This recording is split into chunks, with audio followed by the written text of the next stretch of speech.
DJT stock analysis tomorrow and onward. Is it a buy or a sell? Watch this 1 minute video till the end to find out.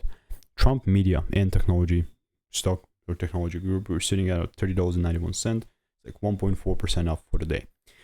This market is bullish for me, but this doesn't mean that I'm randomly going to buy, like I mentioned in the previous video. First of all, we have new data, so we're like only 1% up for the day, but unless the price starts breaking above this level, pulls down and breaks up again, then I would not be taking any buys here whatsoever. Maybe now I can use like the 1 hour chart here, but I still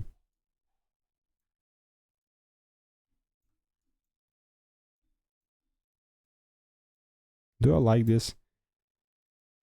I mean, if there's like a clean double break, 100% I would look forward into it, but yeah, I would not try and force unless like if there's really no double break, I would not try and do anything. So yes, I'm gonna keep you updated.